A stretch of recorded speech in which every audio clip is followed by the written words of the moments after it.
The real estate investment trust, or REIT, is a type of legal entity that allows for the creation and sale of equity shares in the company itself. It also avoids the dreaded double taxation and the taxation of owners in instances where earnings are generated but distributions are not made. So being a REIT allows a company to raise capital repeatedly through the issuance of new shares. One of the big misconceptions, though, is that if a company is a REIT in terms of its legal entity status, it's therefore also a public company. Why do people think that's the case? And if you are a REIT, is it better to be private or public? I think the misperception arises because the media says Simon Property is a REIT and it's a publicly traded company, and they create the impression that they're synonymous. But private REITs have been around a long time. There are lots of them.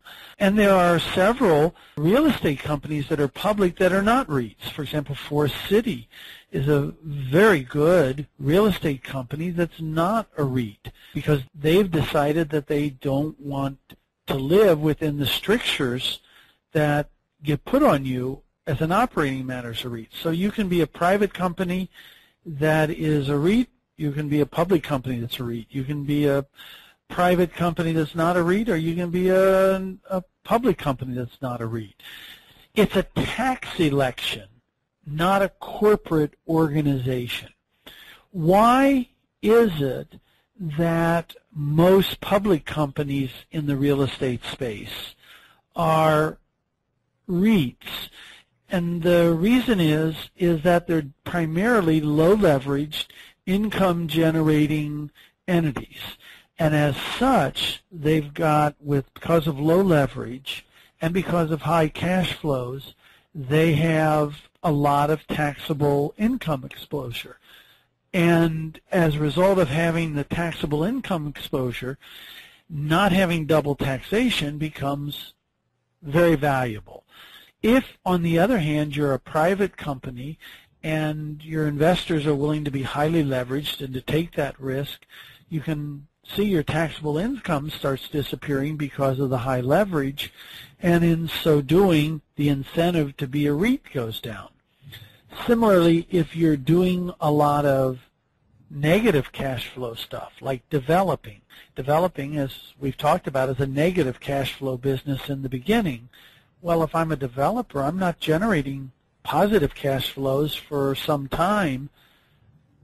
I have no income to shelter from the double taxation, so why would I take on any of these restrictions in how I can operate and the extra reporting cost and legal costs associated with being a REIT? So when you tend to find large income asset owning, not doing a lot of development and low debt entities would tend to be public.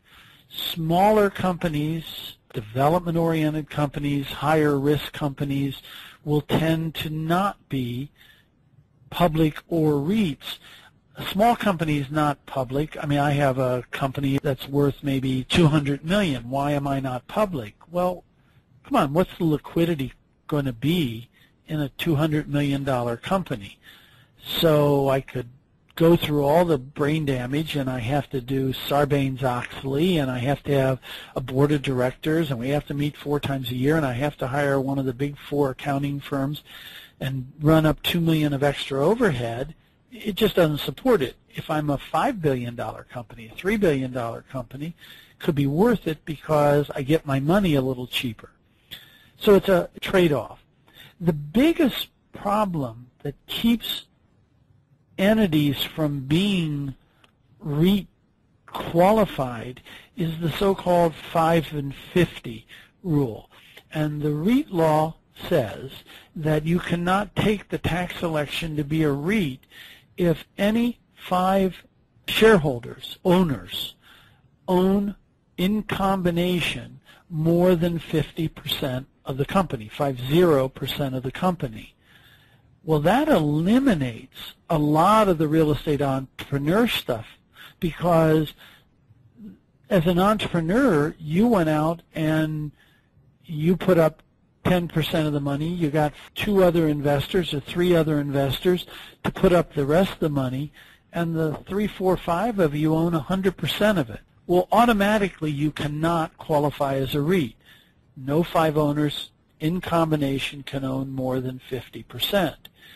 And so for the more entrepreneurial, smaller stuff, the concentration of ownership, generally speaking, makes being a REIT not possible.